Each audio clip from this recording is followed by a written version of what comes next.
ہمارے معاشرے میں نا تیزی سے نفرت کا فروغ ہوا ہے۔ پتہ اسلام نے غیبت سے کیوں منع کیا ہے؟ غیبت کا معنی یہ نہیں ہے کہ کسی بندے میں کوئی عیب نہیں پایا جاتا تھا تو آپ نے وہ بیان کر دیا، یہ غیبت نہیں، یہ تو بہتان ہے۔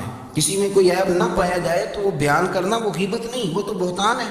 غیبت کی تفصیل یہ ہے، تشریح یہ ہے، غیبت کی تعریف یہ ہے کہ کسی میں کوئی عیب پایا جاتا تھا، آپ نے وہ اس کی غیر موجودگی میں ڈسکس کیا تو اس کا نام غیبت ہے۔ وہ عیب تھا، آپ سچ ہی بول رہے تھے، آپ ٹھیک کہہ رہے تھے، وہ عیب واقعی تھا، اور اسلام اس کو پسند نہیں کرتا۔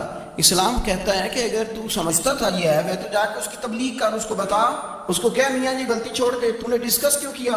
آپ کسی شخص کے پاس بیٹھیں اور کسی دوسرے آدمی کی تعریف کریں، آپ کہیں کہ بڑا اچھا ہے، بڑا بامروت ہے، مہمان نواز ہے، با اخلاق ہے، وعدے کو وفا کرنے والا ہے، دیانت دار ہے، سچ بولتا ہے، آپ تعریفیں کریں۔ آپ کسی کے سامنے تعریف کریں گے نا تو بندہ کہے گا یار کسی دن ملاقات تو کرا، اور جب وہ ملے گا تو اس کی آنکھوں کے اندر ایک خاص کشش ہوگی، پیار ہوگا، ملنے کو جی چاہے گا، ایک خاص راحت ہوگی۔ یہ کب ہوگا؟ جب آپ نے کسی کی تعریف کر دی۔ لیکن اگر آپ کسی کی غیبت کریں گے، کسی کے بارے میں کہیں گے بڑا غلط ہے جی، لوٹ لیتا ہے جی، چور ہے جی، فاسق ہے جی، تو بندہ اگر کبھی مل بھی گیا تو اس سے سلام لینے کو دے لے۔ ہم نے پتہ کیا کیا، تیزی سے فروغ پایا ہے ہمارے ہاں نفرت کا ماحول۔ آپ کھول لیں، کوئی یوٹیوب کھول لیں، کوئی ایسا چینل کھول لیں، بس لڑائی ہے، فلانا فلانے سے لڑ رہا ہے، فلانا۔ مذہبی لوگوں کی میں منت کرتا ہوں کہ خدا را دین کو اس طرح کا ماحول تو نہ آپ دے کہ لوگ کہیں کہ ان میں کوئی شے طے ہی نہیں، فلانا فلانے کا جواب دے رہا ہے، فلانا فلانے کا، بازاری زبان استعمال کی جا رہی ہے۔ اور ٹھیک ہے، مسلمات جو طے تھے لوگوں نے تو ان کو بھی چھیڑنا شروع کر دیا، اور تضحیق کی جاتی ہے، لفظ اس طرح کے اختیار کیے جاتے ہیں جو ویسے ہی وزادار آدمی بولنا پسند نہیں کرتا۔ کیا آپ اپنی شکل دکھا رہے ہیں کفر کو کہ یہاں نفرت ہی نفرت ہے، اور وہ باتیں جن کو بالکل چھیڑنا نہیں چاہیے تھا ان پر بھی آپ کلام کرتے ہیں۔ آپ نے کوئی چیز نہیں چھوڑی جس پر آپ نے بحث نہ کی ہو، الجھایا نہ ہو، میلہ لگا دیا، اللہ جانے کوئی کیا بول رہا ہے۔ دعوت دین کون دے گا؟ پیغام حق کون سنائے گا؟ فلانا فلانے کا جواب دے رہا ہے، پھر وہ دوسرے کا جواب دے رہا ہے، تیسرا تیسرے پہ تبصرہ کر رہا ہے، چوتھا پانچویں پہ تبصرہ کر رہا ہے۔ یہ کب تک بات ایسے چلے؟ یہی حال سیاسی لوگوں کا ہے۔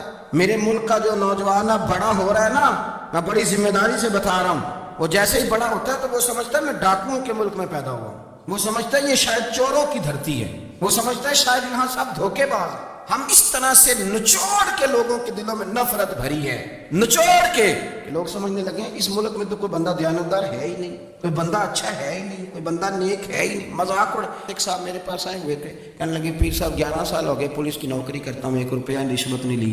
وہ چلا گیا، میں نے اسے تبکی دی تو وہ نکلا تو ایک بندہ کہنے لگا سب نہیں جو ہوتے نہیں نہ سکتا۔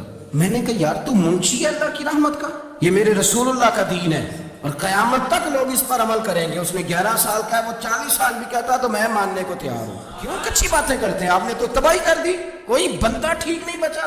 ایسے میلہ لگا ہوا ہے، اس دھرتی کو آپ برا کہتے ہیں، اس کو چوروں کی اور ڈکیت کی اور فرار لوگوں کی آپ دھرتی کہتے ہیں؟ یہ وہ دھرتی ہے جس نے داتا گنج بخش علی حجویری جیسے لوگ رکھے ہوئے، یہ وہ دھرتی ہے جہاں بابا فرید جیسے لوگ بستے ہیں۔ کیا بات کرتے ہیں صاحب، یہ اتنے بزرگ ترین لوگ یہاں بستے ہیں اور آپ کیا بات کرتے ہیں؟ دیکھیں میں بالکل ہی غیر سیاسی اور غیر جانبدار رہتا ہوں ملکی معاملات میں، لیکن جس شخص نے پاکستان کو ایٹمی قوت بنانے کے لیے، اب تو بڑی عمارت ہو گئی ہے، غربت میں جس بندے نے کام شروع کیا تھا کہ ایٹمی طاقت بن جائے، اس نے کوئی کام کیا کہ نہیں کیا؟ آپ کو پاورفل بنایا کہ نہیں بنایا؟ کبھی تبصرہ ہوتا ہے اس پر بھی؟ ہمیں لاکھ اختلاف سے ہی ہم بھی بات کرتے ہیں مخالفت میں، لیکن تباہی نہیں اتار دی ہم نے، توہین کر کر کے، نفرت پھیلا پھیلا کے۔ اس سے پہلے جو حکومت گئی، ایسا نہیں ہے کہ انہوں نے کوئی کام بھی ایسا نہیں جو اچھا نہ کیا ہو، ایسا نہیں ہے۔ میں ملک بھر میں سفر کرتا رہتا ہوں، میں دیکھتا ہوں بہت ساری جگہیں ایسی ہیں، بہت سارے دیہات ایسے ہیں جس میں بڑے بڑے شاندار روڈ بنائے گئے، کام کیا گیا۔ ان کی 99 خامیاں اپنی جگہ پر، خوبی کا بھی تو ذکر کریں۔ یہی حال اس گورنمنٹ کا ہو رہا ہے، لاٹھی لے کے لوگ ہیں، یہ بھی گندا وہ بھی گندا۔ یہ آپ کس طرح کی بات کر رہے ہیں؟ آپ نے تو ملک کو یہ نام دے دیا کہ یہاں کوئی اچھا انسان بستا ہی نہیں، مولوی ہیں تو سارے برے ہیں، پیر ہیں تو سارے برے ہیں۔ کیا بات کرتے ہیں صاحب، یہ میرے رسول اللہ کی قوم ہے، یہ نبی پاک کی امت ہے، اور حضور نے فرمایا میری امت کبھی گمراہی پر جمع نہیں ہوگی۔ یہ نہیں ہو سکتا سارے لوگ ہی غلط ہو جائیں، لیکن ہم نے تباہی اتار دی۔ جس کے ہاتھ میں اسپیکر آتا ہے وہ سب کی پگڑیاں اچھالنا ضروری سمجھتا ہے، جس کے ہاتھ میں قلم آتا ہے وہ کہتا ہے چونکہ میں لکھ رہا ہوں تو میں اکیلا ٹھیک ہوں، باقی سارے غلط ہیں۔ محبت کو فروغ دیں، پیار کریں، اخوت کا رنگ دیکھیں۔